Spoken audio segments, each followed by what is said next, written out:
Oh, okay. Hi, everybody.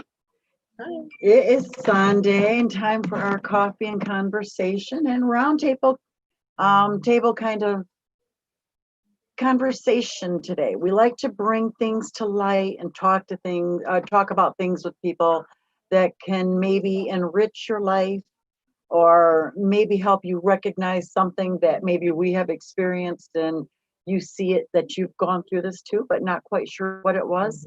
Um, we really want to help enlighten people. So we're hoping to do this through Zenlightenment and help everybody kind of find that peaceful place within their life, within themselves, their workplace, their homes, everything, even within their relationships. So there'll be some Sundays where we'll be talking about relationships and how we can better those that we have with people. Um, Especially those that matter to us. So, um, yeah, lots of things that we can kind of talk about to help with this. But today, I kind of want to talk to you about transitioning and the awakenings that we can experience. I've got some notes printed out, things that I didn't really want to forget to kind of tap into. But autopilot. For most of us that are just coming into ours, we've been doing something for a little while that we really don't have a name for, or have been a little worried about, or maybe haven't even really noticed or talked about at all. And that's the whole phenomenon of like an autopilot. As our gifts, as ourselves open up more to the universe and to a universal consciousness, we can experience things in so many ways. And one of those things is how we get from one place to another. Usually, while we're driving, is when we notice this happening.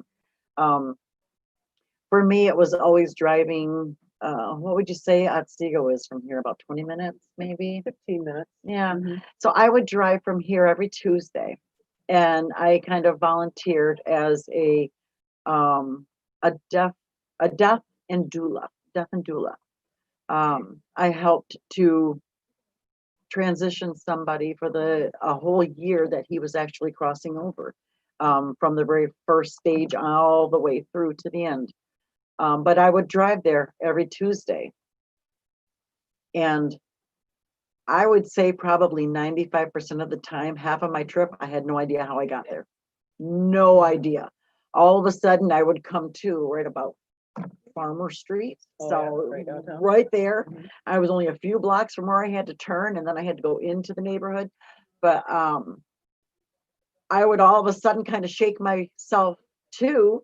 A song would come on the radio when I used to play it really low, and it was a station that I really liked, but I didn't know a lot of the words to the songs, but I liked the music. Um, it would kind of pull me back into this consciousness, and all of a sudden I'm like, what the heck just happened? My autopilot took over. And though I arrived safely, it probably um, wasn't the best thing or the safest thing for me to go through and experience. Um, yeah, yeah. But oh, it's somebody else out there. Yeah, I thought she was talking about coming in here. But um, when we finally figure out what's going on, that we're actually losing time while we're driving, it's actually somewhat of a trance that we're actually putting ourselves into. For me, I learned very quickly it's the sound of the tires. If I hear the tires go around, 5 minutes into a ride and my mind wants to go to sleep. I can't do the sound of tires going around. So, in order to combat this, I learned to turn the oldies on, because the oldies, I'm guaranteed to know almost all the words to all the songs on there. So I turn the oldies on and I just sing along. Not only am I working on my staying coherent in with the task that I'm, at hand, but I'm also I'm exercising my throat chakra, which is probably why I don't have a lot of problems speaking my mind now. Oh, well, That's very loud and clear. yes, she is. So, turn the oldies on. Turn on a station or put in a CD that you know most of the words to so you can sing at the top of your lungs. It doesn't matter who likes what you're doing. Doesn't matter if you're concert ready. It just matters that it's helping you stay coherent. Um, Now I'm probably down to about 97% where I slip in that almost unconsciousness to autopilot only about 3% of the time now, which is far safer than the whole other way around. But it's a crazy thing that happens. It is a real thing. You can Google autopilot, um, Google psychic autopilot, see what comes up. And it's like I said, it's just this thing that kind of takes over, and you go from point A to point Z with little recollection of how you got there. So if you have that going on, know that there is a name for it, and it really does happen. And pretty much anybody that has gifts coming in is experiencing this to some form or another. So it really does benefit you to kind of listen to that music. Make yourself, if somebody else is with you, have conversation the whole time you're driving. It helps you to stay with it. Um, and so our next thing that I would like to bring up is uh, the signs of awakening. Your sudden eagerness or yearning to know more about the soul, know more about what we're here for, what we're made of, how everything happens with us, even to the extent of life after death. What happens to the soul? For me, it was always what happens to the soul when the soul transitions. I wanted to know everything that goes on. I wanted to know, I learned that the soul never gets damaged. It's never damaged. Um, and then I was asking questions. So when I heard that, it made me, okay, how does a person go through a horrific car accident, say with a semi?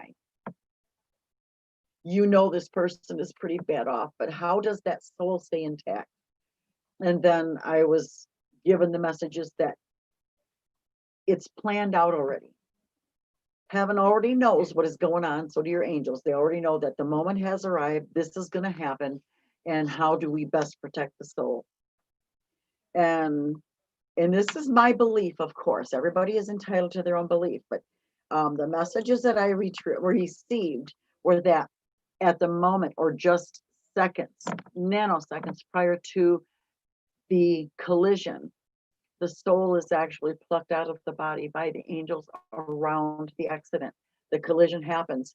And I think if you are going to pass, the soul stays out. If you are going to come back to, maybe go through some extensive injuries and so on, the soul is then reinserted, and then everything else takes place. But that soul is absolutely 100% protected. It never dies. It continues to live every lifetime that it is supposed to. So, um, for those of us that believe in reincarnation, I really, truly, 100% know that I just know this is a fact. Um, I refuse to believe that in all the lifetimes and all the bodies that were ever conceived and ever born into this world, and all the ones that are awaiting in heaven to come into this world, or who have finished their time here and don't want to come back, I refuse to believe that there's 100% different individuals for each body. I just don't. I think we're reincarnated. Um, they put us back together again and maybe give us some different traits, and we come into this world in a different body if we so choose to, and if we choose to continue with our our missions and all the lessons that we've signed up to learn.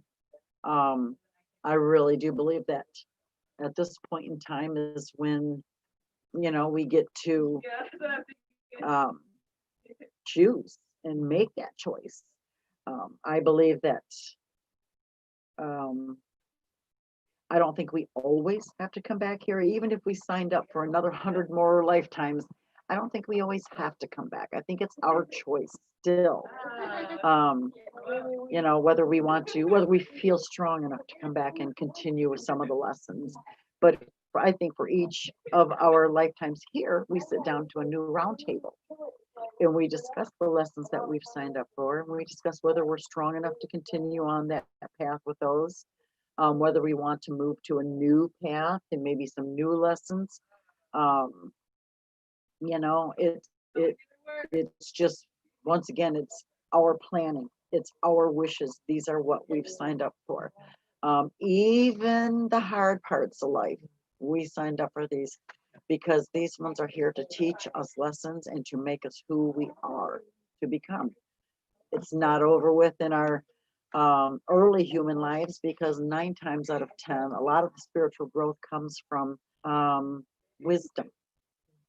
The older we get, the more we understand, the more we accept, the more we're open.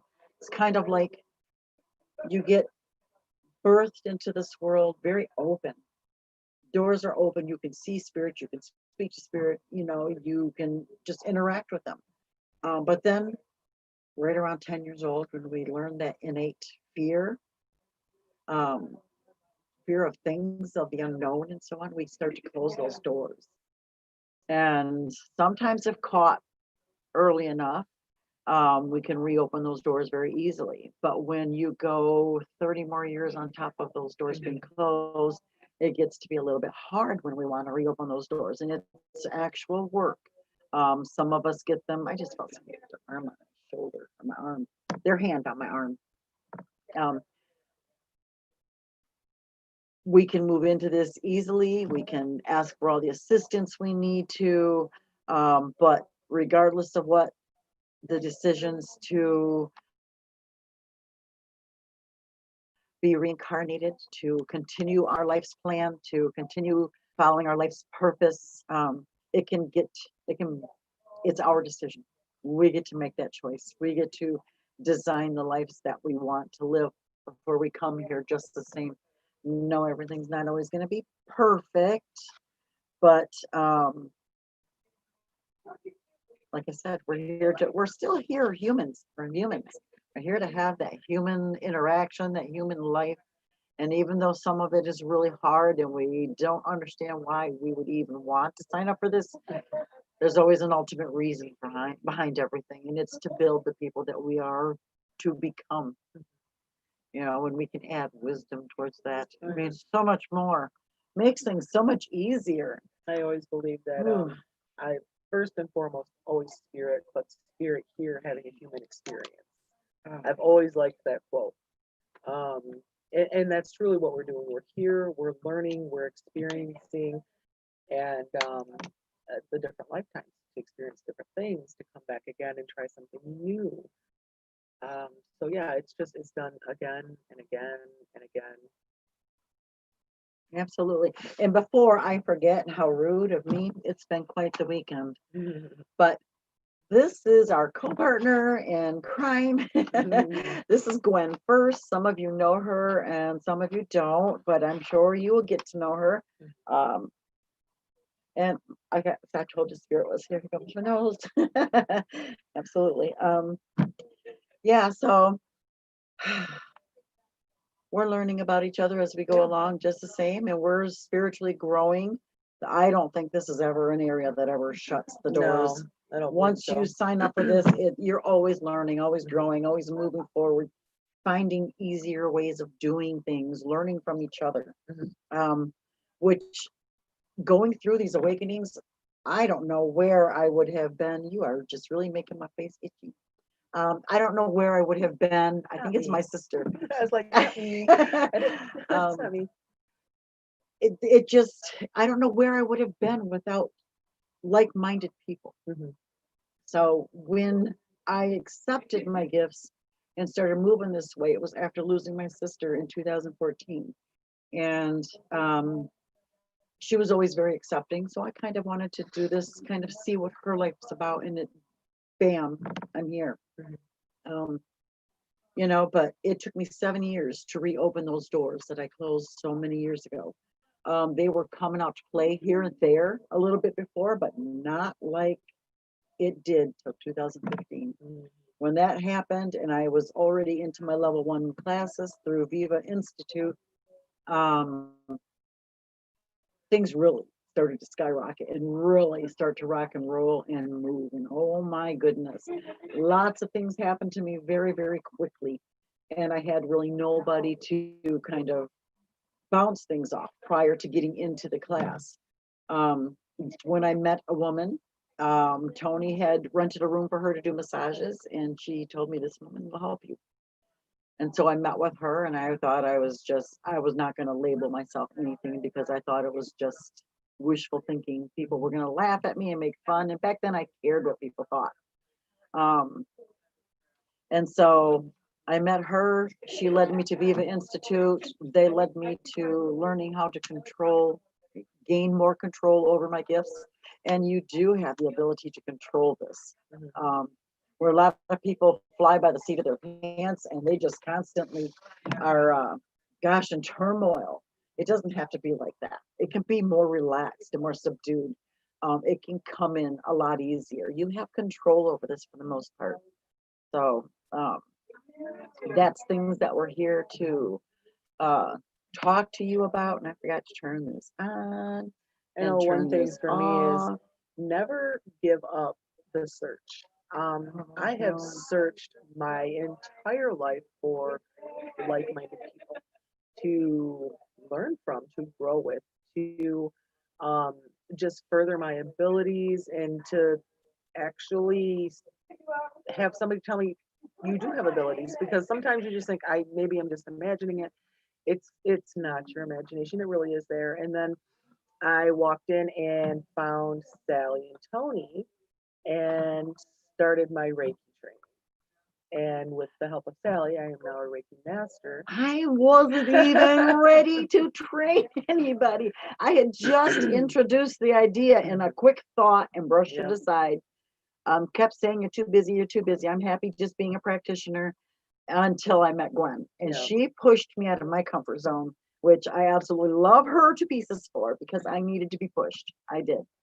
And she pushed me out there, and I have never been prouder of both of us. So I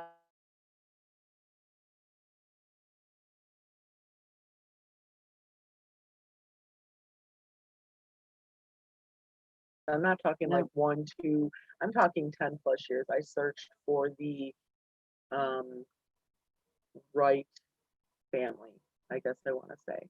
And it truly is a family. It really is. Absolutely. And hi, everybody that's showing up to listen to us. There's a lot of things going on, and I had forgot to turn my comments on. I was just busy talking. But yeah, so gosh, breathing is number one rule in making it through your ascensions. Breathing, breathing, breathing. If you cannot take those 3 deep breaths for yourself in times where things are just getting a bit kind of chaotic and so on, it's going to be a rough ride for you. I didn't get it. It took me a long time. And I think that's probably why I kind of went through my transitions very roughly, because I lose track of my breathing. So the breathing is number one thing. When you begin to feel, I'm going to tell you a couple little hints on your transitioning if you're not sure when you are and when you aren't. If you are feeling a sudden onslaught of fatigue, I mean extreme fatigue, you are absolutely on a transition. If you are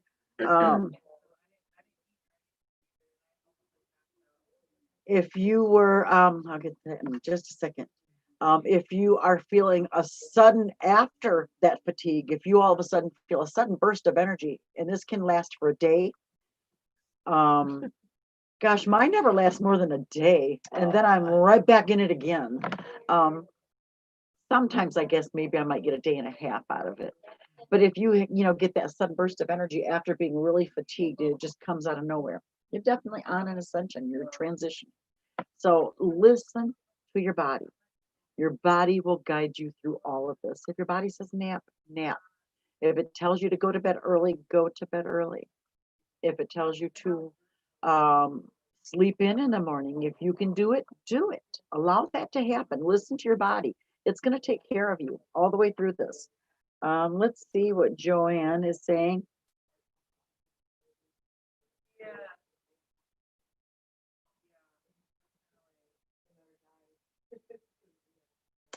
Okay, Joanne, my best. Well, let's read what Joanne says. A lady I know said a spirit was pushing her bed um, at night, but she didn't feel it was bad. What advice would you give her to stay in control? Well, absolutely stay in control. That's number one. Um, Number two, have her quiet herself down in that space, kind of sit there. She can even do a meditation before she to connect with spirit, and go sit in the space, close her eyes, and take herself back to that same meditative state, and then ask, "What can I do for you?" Pay attention. She can pay attention to the pit of her stomach, that gut feeling where the intuition rises and falls from, and see what the spirit has to say. If at all he makes her feel bad, there's things that can be done. It can be removed, and we can guide her through that. If it doesn't make her feel bad, then it's probably just trying to get her attention and wants her help. Most likely, when spirits want our attention that much, it's because they either have something to tell us or they want help crossing over. They get tired of being here. Um, Imagine how tired our lives living here as humans can make us, and how crazy it can make us. Well, it does the same thing to spirits on the other side when they try to intermingle with us. Our energy can even make them feel a little bit stir crazy. So I would say that I'm connecting. Hold on just a minute. I don't feel bad from it either. I feel like it wants her attention. So I would have her try to connect with the spirit, or if you have the ability to get to her, or if she knows somebody, another medium or a Reiki master that can come in and connect with spirit, um, absolutely do that. And there's always ways to clear a house and protect a house, and um, we would be glad to help her with that. And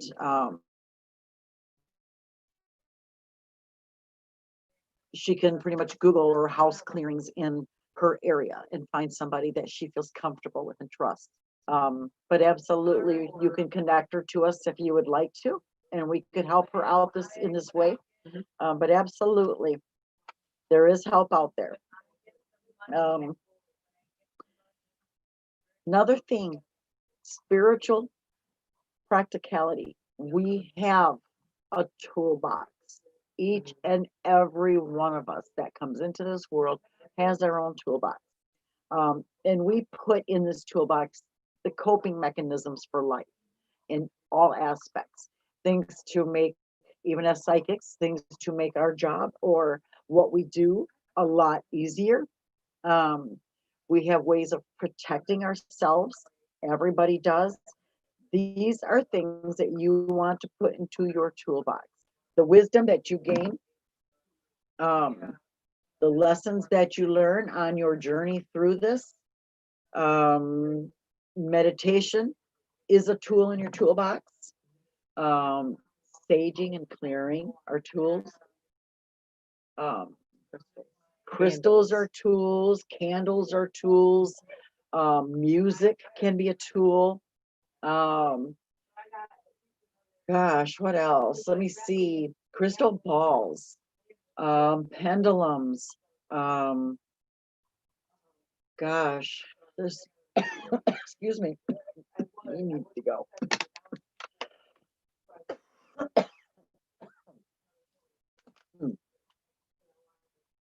You smell mothballs. Mm-hmm.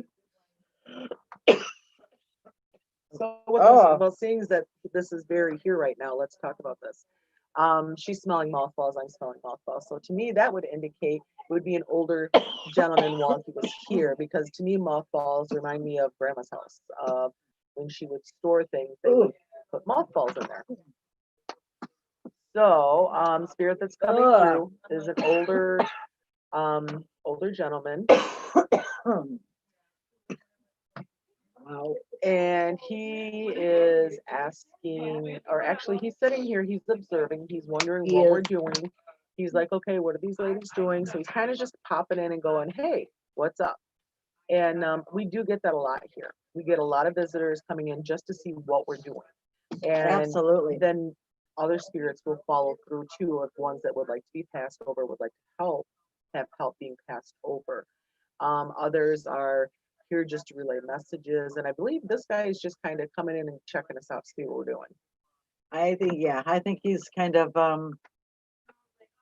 trying to feel us out and see what we're all about here. But that is a new way they come to me now. Right away, it's either I choke on them or I started sneezing 2 days ago. So when they come through, they make me sneeze, especially, and it's usually only when the mothballs come through. When it met us outside of our car the other morning, mothballs, and it was really heavy. Tony couldn't smell it, but it was just like really strong. So do you feel that too? Not have you had women come in with the mothballs, or just men? Men, only men. Only men. That's weird. I would almost think it would be women, because it reminds me of Grandma's house. But, yeah, I would think so too, but it's men that comes through with the mothballs. Maybe that old musty smell. That old, yeah. Yeah. Old musty God, smell. that sounds so bad. Yeah. It's usually men that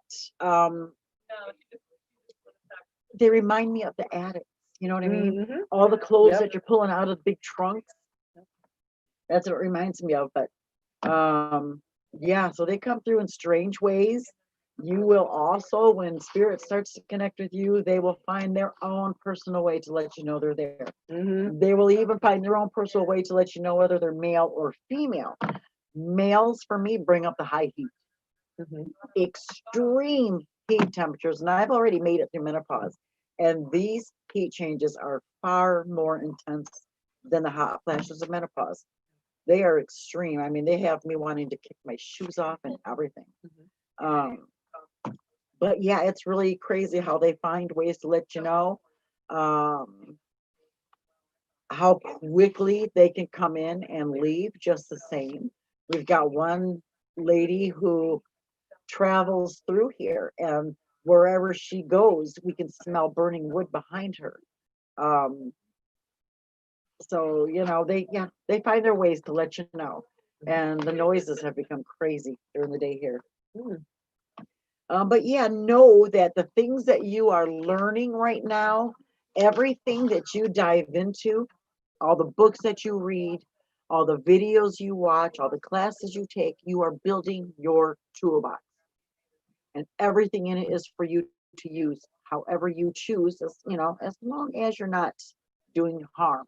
Um, I would think that he would have something to say about you if you were doing harm, but I don't know. I know they do free will, and so I would just choose to not think that anybody's trying to harm anybody with this at all. That was a blank page, really. Okay, the speed of your transitions. Some take it very slowly, some get it calmly. They kind of float through these transitions and ascensions like butterflies, very peacefully, gracefully, even. And some others are like stumbling down flights of stairs and just being set on fire and just not traveling through these well. Trust me, you have a level button where you can go fast, slow, medium. You have slow it down buttons, you have speed it up buttons. But be very careful with these. Usually, when you are transitioning and gaining your gifts, you usually come in at a nice even pace, even if it feels like it's going extremely slow and at a slow and at a snail's pace, um, you're probably going at the right pace for you. Um, oh gosh, for me, I was going very slow and it was very peaceful. But one day I just got impatient. And this is where patience really means everything to you. Um, I asked them to just give it to me all at once. I was so tired of waiting and the little bits dribbling in, here and there. Um, and when I did, it was like somebody opened up the floodgates. And then, boy, I got knocked pretty silly from there on until now. I still go through a transition here and there that is rough.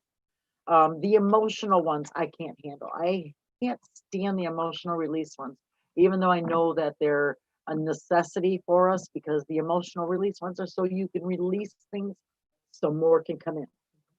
Um, if you imagined your body being like the big drums, the like, what are they, 50-gallon drums or something like that? The big industrial Oh, drums. yes. Um, if you imagined your body being like this, you're going to fill up with whatever you put into it until you get to the top, and whatever is the filled the most of that drum is what's going to come out. So, same thing with your gifts. Um, it's good to have it at a nice slow level because boy, if you fill that thing fast, it's going to erupt out of there, and then you're going to have a lot of those chaotic um, ascension symptoms, those transition symptoms, and they can range from full on body aches, migraines, lack of energy, nausea, um, sleepless nights. Oh gosh, what else? Um, just all sorts of craziness, mood swings, even. So, um, be patient with your gifts. Allow them to come in at their own natural path and pace. Um, be respectful of the way that they choose to come in and know that they're doing it at a pace that's good for you.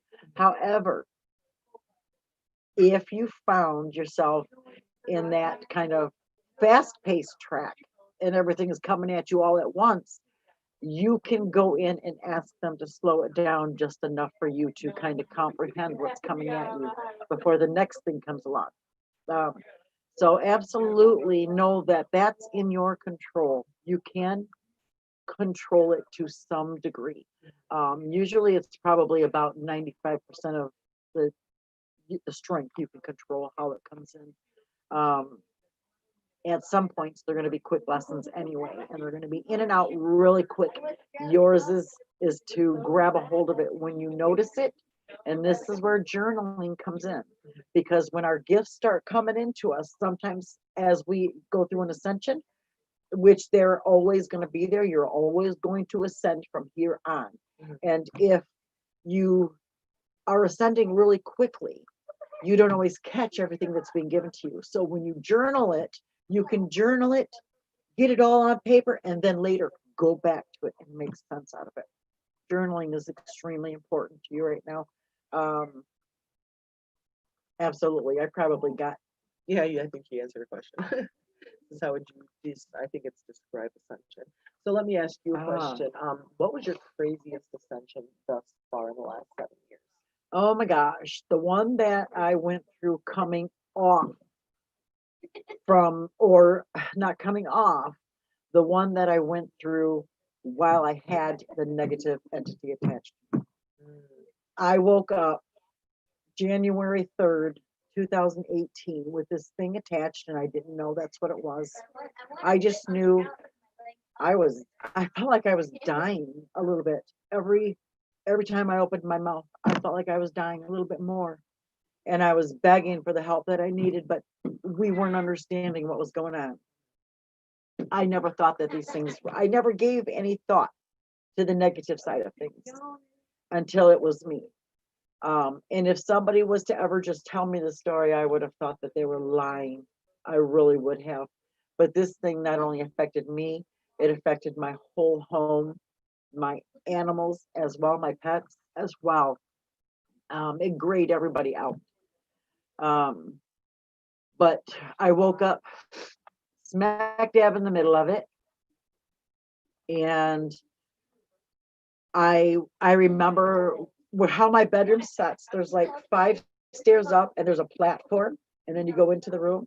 I walked out. Tony was she was dealing with the illnesses still, and or this was early on in her illnesses, and she was on prednisone, which if you know anything about prednisone, it gave her energy. So she was up early in the morning before sunlight, and she was doing dishes, cleaning the house, laundry, and letting me sleep in.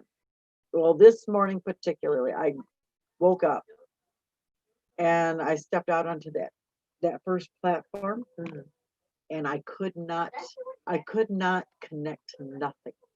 Not the people in my home, not the air, not the belongings, not the house. Nothing felt right. Everything was I was lost and disconnected. Um, and it took me probably, oh gosh, 4 or 5 days before I started to feel a little more rounded, like I could finally accept some of the things that this was mine. But absolutely, it was just the craziest thing that ever happened. And I felt as if I could describe this, I felt like somebody had plucked me out of one sitcom and put me into another. And I didn't know anything going on around me. It was just crazy. And it was about 3 months after that we found out that I had a negative entity attached to me. That was a gift from my sister, my youngest sister, not that sister, my youngest sister. And she had brought 3 of them to my home and left all 3 of them. I got one, my daughter got one, my granddaughter got one. Um, and I've gotten rid of mine, thank goodness. Um, and now that's what we do. We help people to remove these negative things from their lives as well. And we help teach people how to clear their homes and protect themselves and so on. I do feel like that's part of our purpose for being here. That we're here to help other people and keep everybody up on their feet, keep us moving forward. It's important not to let anybody fall behind. Um, Hi, Prashetta.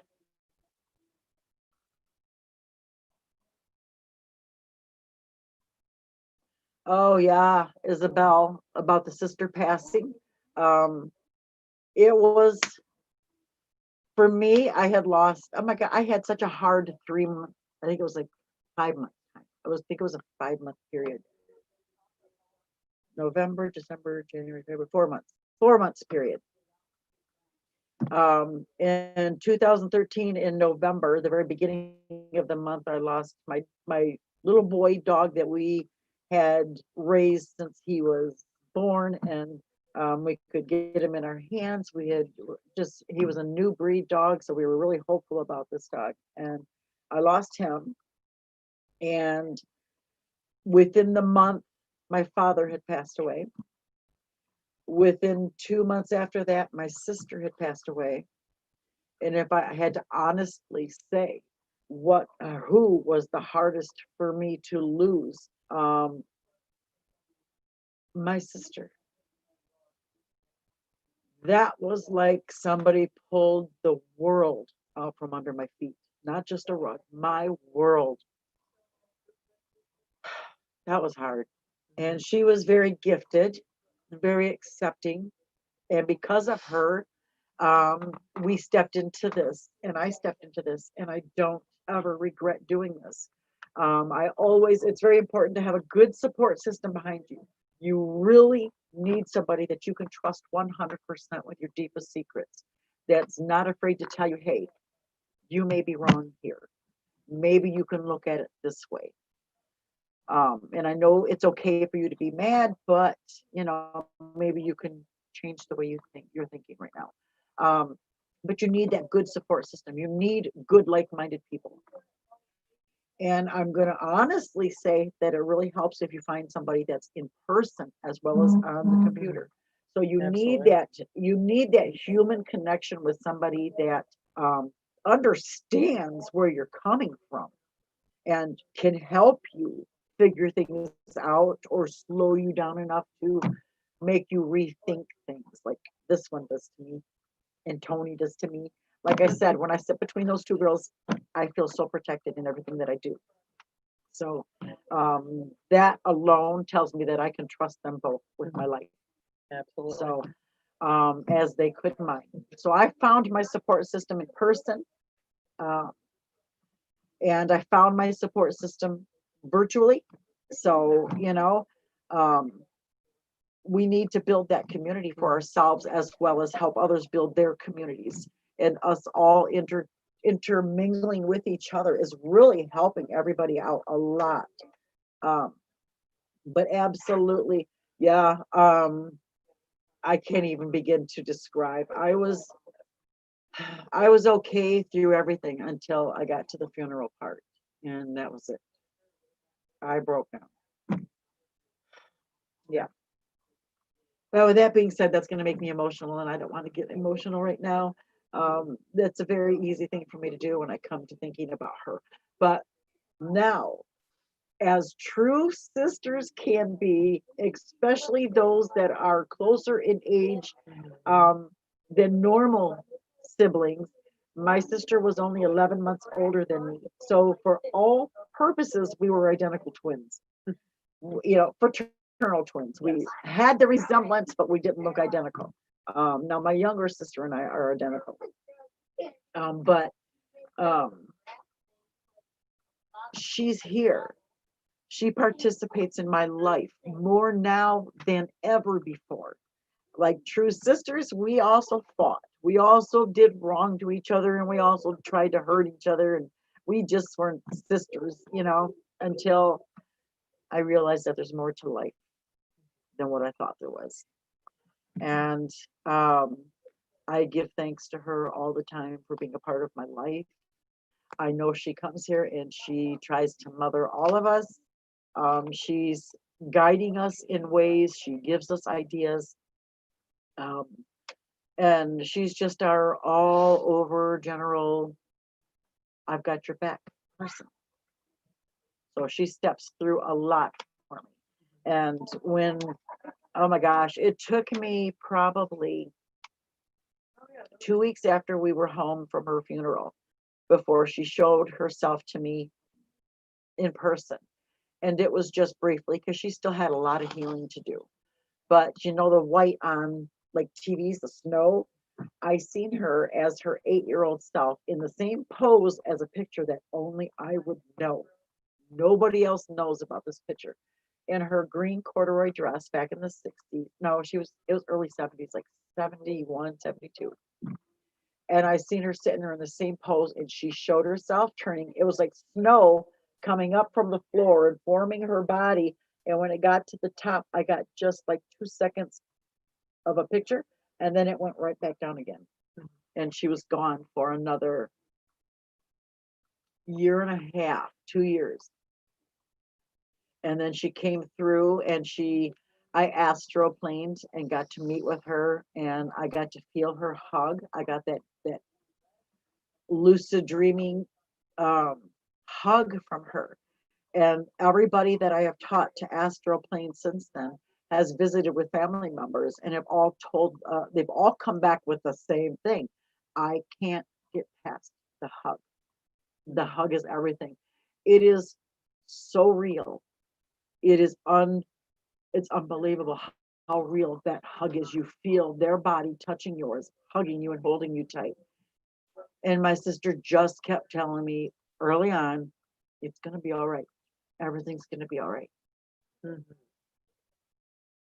And yeah, so, you know, as emotional as it can get to lose a sister, um, she's here to back us. Our sisters are here to back us. Our siblings, when we lose our siblings, I think they come right back to us. They don't want to leave us no more than we want them to leave us ourselves. So, if we think we're struggling with their loss, Isabel, if you think you're struggling with the loss of your sister, imagine how she feels. She's feeling the same way. She's feeling your hurt and your sorrow and your tears. She's there to wipe your tears. And I do feel her going like this when you do cry from her or about her. So know that she is there with you. Yeah, absolutely. They come to help us in any way that they possibly can, even if all it is to be support for us, an extra form of strength. Um, yeah, but no, yeah, know that those transitions and accepting spirit into our lives, they change so much and so quickly. And when you get used to it, it's only probably going to be for a brief moment and it's going to change. And you're going to notice that how you receive spirit is different. I think mine changes like every 6 months. Sometimes a little quicker, but I think for the average, it's like every 6 months, how I receive spirit is different. It changes somehow, some way.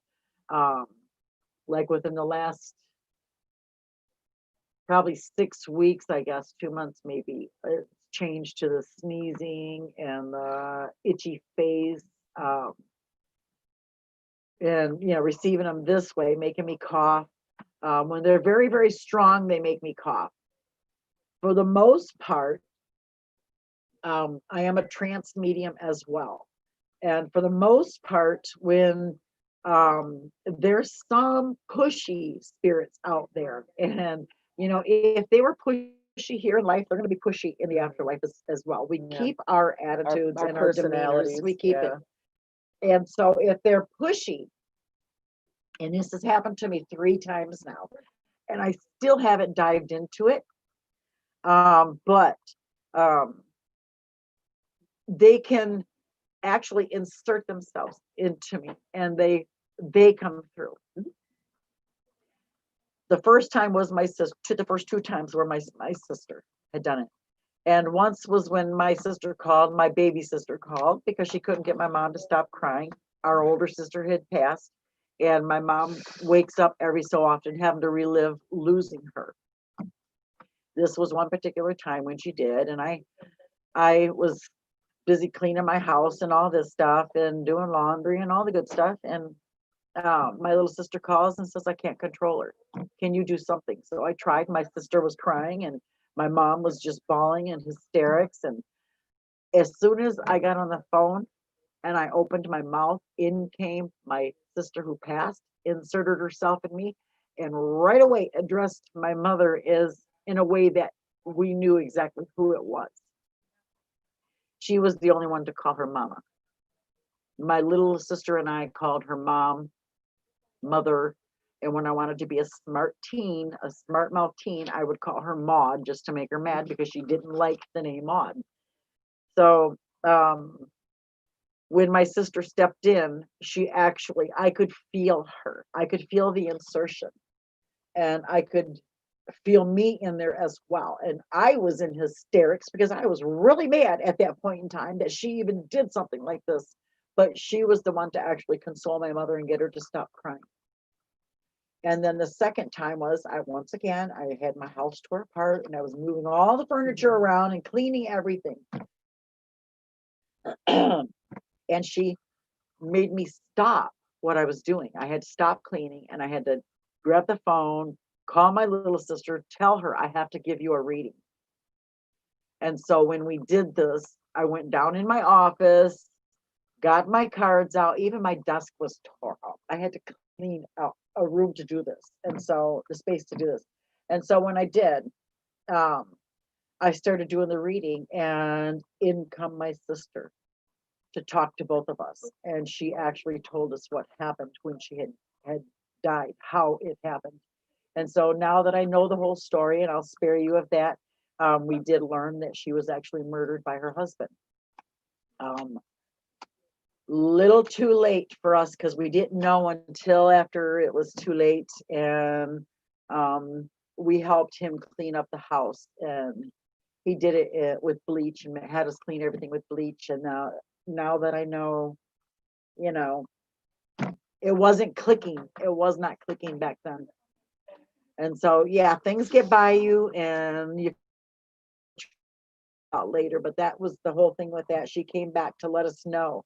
And then the third time was just last week or two ago. I think it was a week or two ago, 2 weeks ago, where a man came in. No, a woman was standing at the desk and I was checking her out, putting her, getting her payments all taken care of. and somebody come through for her, but I was so horrified at what he had done. He came through and inserted himself, and I started choking. So when they try to insert themselves, that's when I start choking. And he did this, and he got in there, made me start choking hysterically. And when I could finally gain control of myself and I opened my mouth, it was a man's voice coming out. I tried 3 times to get rid of him, to kind of like cough and make that voice go away. It would not go away. So I had to stop talking to her and just kind of flag her down. She knew what was going on, um, that I was in some kind of a coughing spell. Mhm.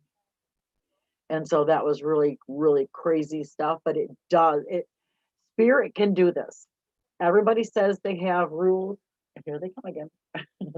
Everybody says they have rules. Um, and for the most part, they do. You can usually gain control over everything. But there's times where you get those overbearing spirits. And like we said, if they were overbearing in life, they're going to be overbearing in spirit form too. That will do as they please. And they just, they're in.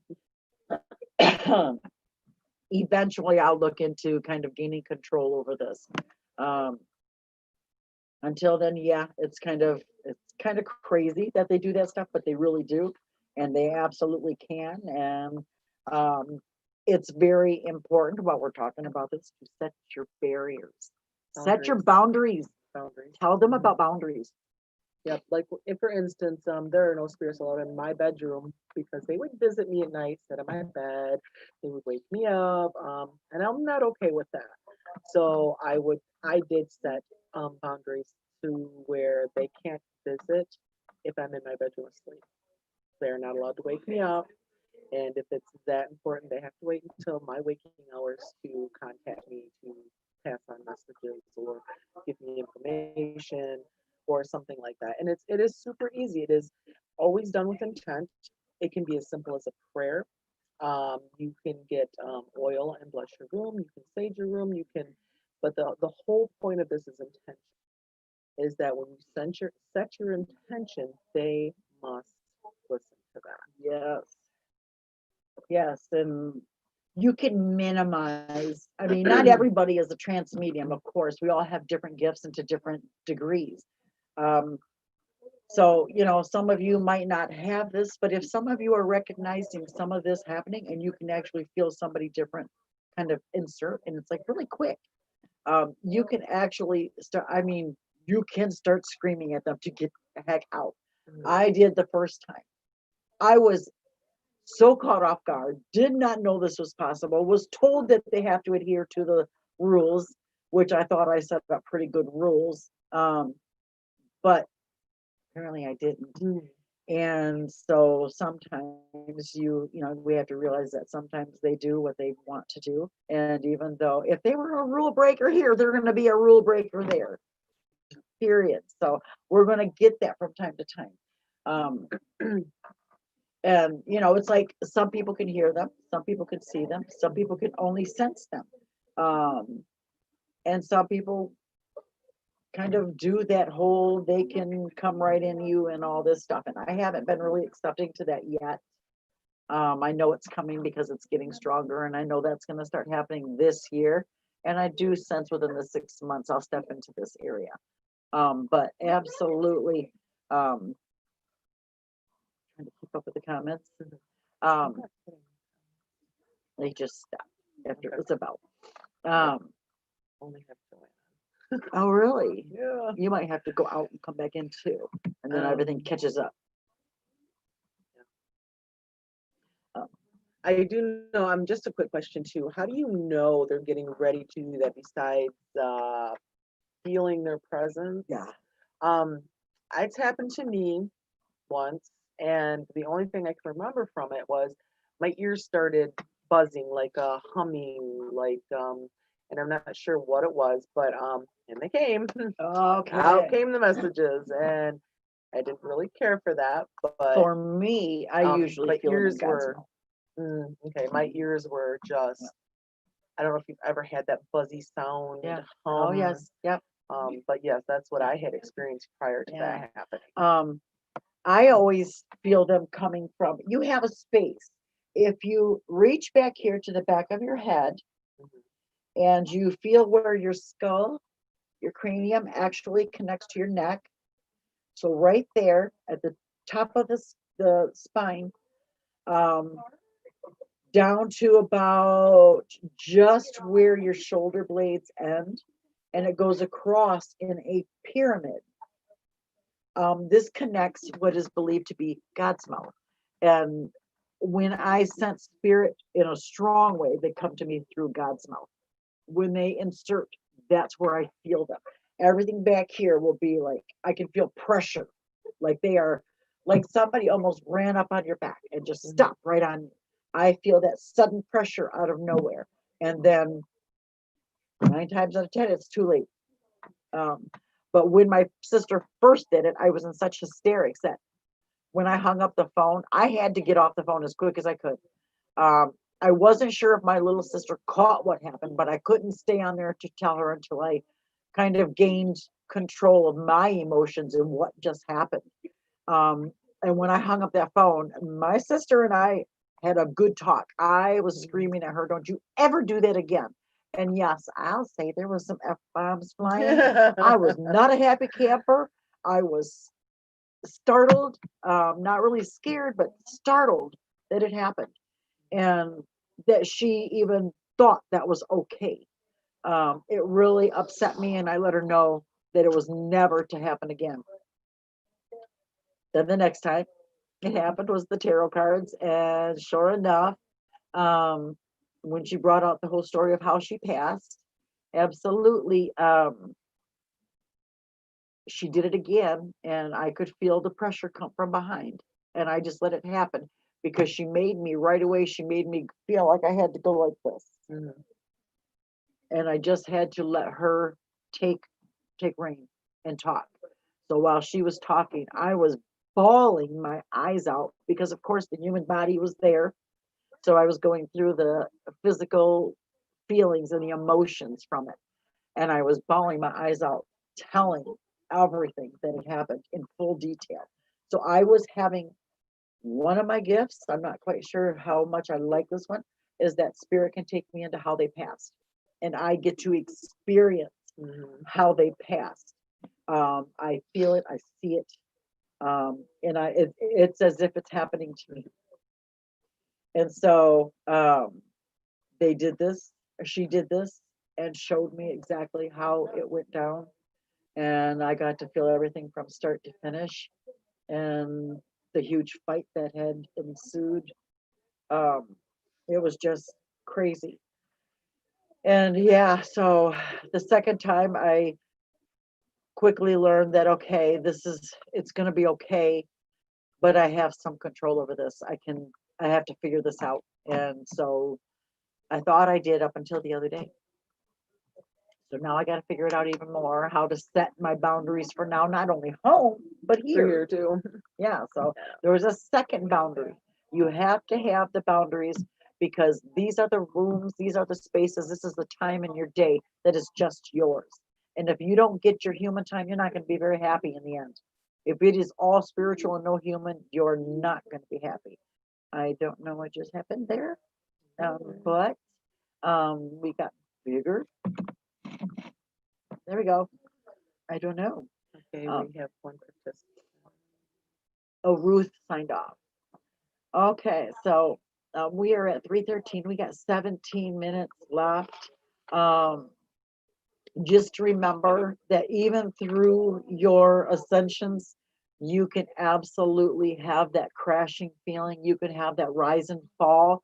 But once you begin to recognize these feelings and these happenings, these occurrings, however you want to call it, know that you're going to be able to gain better control of how you come through this. You're going to learn that you're on a roller coaster ride. The peaks are for you to kind of brace yourself, seatbelt yourself in, and hold on because you're on another ascension. That's your sign when you feel like you are climbing. And then when you reach that bottom again, when you come over and you reach that bottom again, it's time for you to lay low and rest. Take a couple days off. Don't be on the computer so much. Don't watch TV a whole lot. Just kind of stay in the positive. Um, and then when you feel that energy, take advantage of it because it's short lived for the most part, and then you're going to be off again. So, absolutely. With this being said, everybody, um, we want to thank you for participating with us today. Um, oh, thank you, Prashetta. Are you talking about this tapestry behind my head? I can't figure out how I'm going. Oh, right there, that tapestry. I absolutely adore her. I do. My instant calm. Um, but next Sunday we will be back. I am hoping to look into. Oh, I forgot. Next Sunday we have Mary Hardy with us. We have Ooh, Reverend Dr. Mary Hardy with us again. wonderful lady. And Dixie. And we are going to talk more about um, energy, electricity, humans, and our electronics. So, how these affect us in both a negative and a positive way. Mhm. We're going to look a little bit deeper at um, COVID and 5G and all that pertains within. A very important conversation. Please don't miss this one. Hope to see you all there. And we are wishing you all a beautiful week ahead of you. Um, Remember to treat yourself kindly, practice self love. For anybody that is going through spiritual ascensions, if you don't practice self love, oh my gosh, you are going to be a basket case before this is all said and done, before you can even gain control of what's going on. So, absolutely practice that self love. Go deep. Allow yourself to dig deep within you and sit there for a little bit, getting to know yourself, getting to know what's going on with your body, get into contact with that. Um, Take care of your chakras. Mhm. Those are very Absolutely. important. Your energy meridians, you need to have control over these and try to help yourself stay as balanced as possible. These keep your body and your mind feeling balanced. Um, when one goes off, it creates an imbalance. So let's try to keep that all going on. Um, I'm hoping to, not this week, but the following week, do some Reiki healing live and virtual and talk about chakras and our healing meridians, our energy meridians. So join us that Sunday as well. Um, and we are, like I said, wishing you a great week ahead of you, um, full of love, full of everything good for you each, and hopefully good for each of us. Oh yes. Just the same, and help us to learn more and broaden our horizons in any way that Spirit sees fit. And with that being said, we are wishing you all a beautiful night. Have a good night. Have a good night.